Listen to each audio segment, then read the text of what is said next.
cuál es el impacto real de las declaraciones del embajador de Estados Unidos en México, lo que responde la presidenta electa, el presidente, el próximo secretario de Economía y lo que ocurre con los mercados cambiario y bursátil?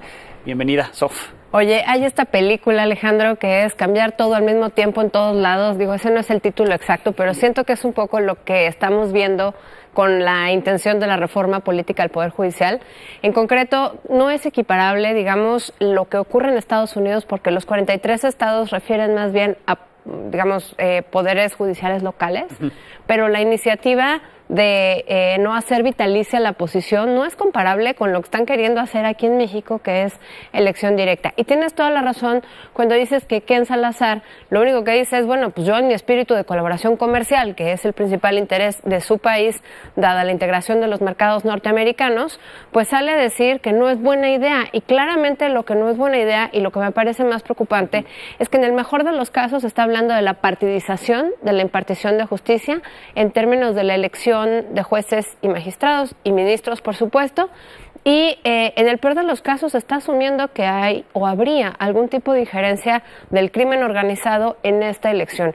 Yo creo que no hay que tomarlo, digamos, tan a la ligera. Por supuesto, el presidente hoy le dedicó más de 50 minutos a denostar al principal socio comercial, porque al final el embajador es el representante de ese país. No podemos olvidar que el 80% del comercio exterior que tenemos en México es con Estados Unidos. Entonces, no es irrelevante. En concreto, por ejemplo, las exportaciones de vehículos ligeros desde México, casi 90% son con Estados Unidos y Canadá. Entonces, realmente estamos viendo cómo es una industria que, a pesar de los pesares entre enero y julio, ha visto un incremento de casi 8.5% en las exportaciones mexicanas y no es para nada irrelevante. Creo que además hemos visto cómo en el primer semestre del año, lo hemos platicado con cifras oportunas, y esta semana salieron las cifras revisadas de crecimiento, la economía mexicana solo creció 1.4%, por debajo de la expectativa que ya traíamos, que era bastante malona,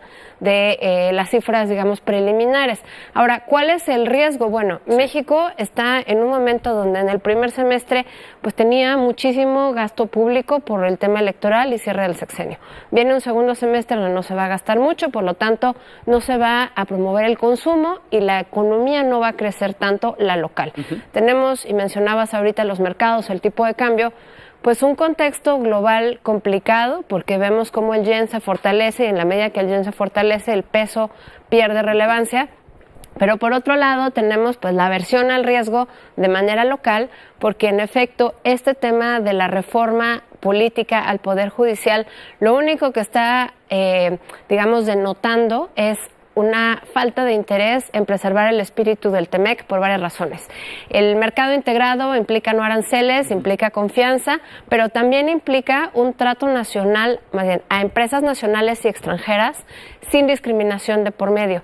Eso se pierde totalmente en la medida en la que no hay tribunales confiables, autónomos, independientes, que como ya vimos, pues el embajador Ken Salazar considera que se perdería esa característica si se implementa la reforma política al Poder Dependiendo Judicial. quién llegue a ocupar esas posiciones, ¿no? Que ahí estaría el riesgo que él ve, ¿no? ¿Quién pudiera llegar a ocupar esas posiciones? Pero es que me parece que ya por diseño no puedes asumir que va a llegar alguien técnicamente suficiente, porque pues aunque no se pueden hacer campañas, pues va a llegar aquel que su nombre aparezca más veces en las redes sociales o que esté más bien recomendado por tu gobernador o por el presidente, más bien la presidenta, por el partido, digamos, mayoritario en la Cámara de Diputados y demás. Entonces, eso es problemático, pero también tenemos que hablar de la libre competencia en los mercados, porque no hay mecanismos o no habrá mecanismos donde se puedan resolver los temas que más preocupan a los socios comerciales. Tenemos dos ejemplos, el de los mineros, que está ahorita en litigio en la Suprema Corte, se está acabando de revisar y bueno, pues obviamente hay muchos de los temores canadienses, porque sabemos que es uno que la minería le importa mucho a Canadá. Grandes inversionistas en México en ese rubro, pero también tenemos el ejemplo de la LIE, de la Ley de la Industria Eléctrica. Tú te acuerdas que esto se acabó dirimiendo en términos legislativos, en términos legales en la Suprema Corte, y bueno, pues obviamente al final del día el quitarle ese contrapeso a los socios comerciales, pues sí tiene un gran problema. En resumen, aversión al riesgo en México por la reforma política al Poder Judicial, sin duda no beneficia al peso. Número dos, la probabilidad de que el Banco de México disminuya nuevamente la tasa de interés de aquí a lo que cierra el año, entre otras cosas, pues porque hubo 2 quincenas de disminución de la inflación. Esas son buenas noticias, sí. Pero pues eso implica que ya la economía se está ralentizando y que también la tasa de interés irá bajando y por lo tanto, pues el peso perderá un poco el atractivo que ya tenía. Entonces, son contexto internacional, aversión al riesgo, disminución de la inflación y todo esto, entre otras cosas, alimentado por el temor a la reforma política al Poder Judicial. Bien, nos queda mucho más claro. Sof, como siempre, muchísimas gracias. Gracias a ti, Alejandro. Gracias, Sofía Ramírez Aguilar.